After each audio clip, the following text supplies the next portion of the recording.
You ever leave your pool for just a minute and then think to yourself, what if something fell in and I didn't hear it? That's exactly what this thing is supposed to solve. And I want to thank the manufacturer for sending it to me to check out. This is a floating pool alarm, and it's designed to go off when something hits the water, like a kid or a pet, or basically anything over 15 pounds. Today, with the help of my dog Mako, we're gonna find out if it actually works or if it just floats in your pool and false alarms every time the wind blows. So this is the Hovara floating pool alarm. It's no wiring, no installing. You literally just drop it in the pool, adjust the sensitivity, and it's supposed to monitor the water. Runs on a 9-volt battery. They claim it lasts for a full season. It's also rated for pools up to about 20 to 40 feet, which covers most backyard residential pools. The setup on this is about as simple as it gets. The battery goes in this part with 2 little screws. You've got your sensitivity adjustment right here, which is important because if you have it set for too sensitive, it might be going off all the time, and not sensitive enough, you might miss something.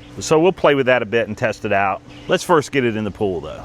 Since I'm actually gonna have my dog help us out by testing this with a little bit of a splash, we're gonna open this up so that he can jump in and get back out. Now this is your audible alarm. You can turn it off with right there on that button. You can also turn it off on the actual unit itself. You're supposed to plug this in inside, but for testing purposes today, I'm plugging this in outdoors on my deck so we can actually get to it and turn it off. Now you're supposed to keep this thing away from drains and returns so that, you know, the water movement doesn't set it off. It's also got not only an on-off button, but it's also got a 30-second delay button so that you can press that and toss it into the pool without it going off. And you've got a swim button here so you can leave it in the pool, go ahead and swim, and then you can turn that off and turn the alarm back on when you're done swimming. So you don't have to take it out of the pool when you swim. There is an override button there. For testing purposes, I'm not actually using a suction cup. I'm just gonna shove it up under the flower pot there. It does come with a suction cup and another little anchor that you can use to, like with double-sided tape or something. And just in case you're wondering, I have the sensitivity turned up pretty high, so pretty much any little thing should turn that on. All right, first I'm gonna do a controlled splash by throwing this pool cleaner in there. You're really not supposed to throw pool cleaners in the pool. That's probably not the best idea. I'm not sure if this is over 15 pounds, but we'll see.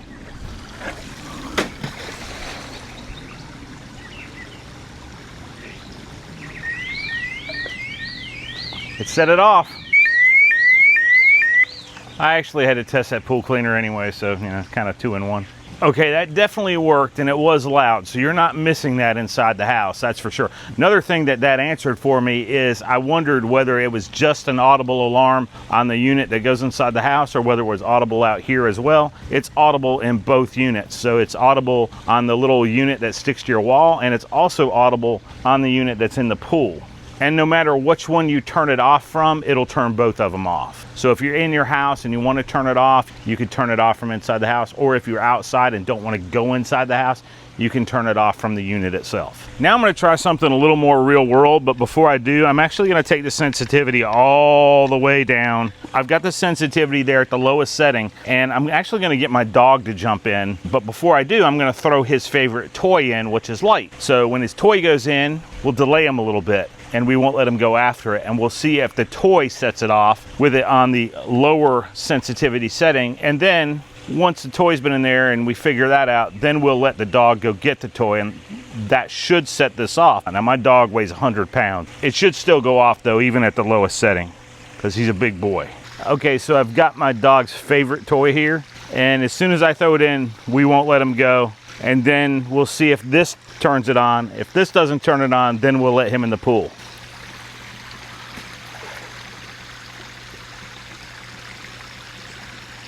And that hasn't done anything yet. We'll let the ripples make it over there, see if anything happens. Flats. Okay.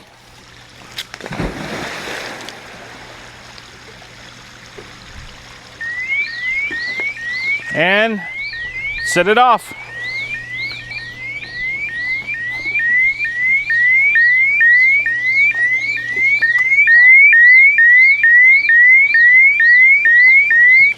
Yeah, pretty loud. So I don't think there's any worries about not hearing this one. The pool's actually still rocking after he got out of there, so I went ahead and set it again just to see if you could restart it with minimal movement in the water. That's on the lowest sensitivity setting, so it should be able to be in there without getting set off. So that's actually a really good test, because that means it's going to act as something natural based on the sensitivity, not necessarily just a splash or the wind. I imagine it might react to the wind if the wind was strong enough. Yo, I just realized I'm gonna be in so much trouble for letting my dog jump in the pool. My wife is in the house right now mopping the floor, and if he comes in looking like that, I'm gonna get yelled at for sure. So we're gonna just stay out here for a while. Now, where this product either works great or drives you crazy is going to be the sensitivity. If you've got returns that push a lot of water, really strong winds, or anything that's creating a lot of movement in your pool, you're just going to have to get that sensitivity dialed in. Too high, you're going to get false alarms. Too low, you'll have to be worried about it not going off when it needs to. So there's definitely going to be a little bit of trial and error there depending on your pool. What I like about it is it's super easy to set up, it's actually loud enough to hear, and it works without installing anything permanent. What I don't love is you do have to fine tune it based on your conditions, and your conditions might change. It's definitely not a substitute for supervision, but it is nice to have that extra layer of safety. Now, I suppose it could be annoying if you have a lot of water movement in your particular pool, but if you've got pets or kids and you want a little extra peace of mind when you're not right beside your pool, this makes sense. If you're looking for something perfect that never false alarms and never misses a thing, then that might be unrealistic for any type of floating sensor. Overall though, it does what it's supposed to do. You just need to set it up properly for your pool. I probably should have took it out when I put the cleaner in to let it clean, but I kind of wanted to see what would happen, and it didn't really set it off. So that's also a good sign. I wouldn't recommend having it tied down in there and in the pool when the cleaner is there though, because that line that it's tied to probably could get tangled up in your cleaner. So that's probably not a good idea. I'm actually gonna go take it out just because of that. If you want to check this out, I'll put a link down below. That is an affiliate link. It does help the channel at no extra cost to you, and I really appreciate it when you use those to purchase or even just to check pricing. Thanks for watching, and I'll see you in the next one.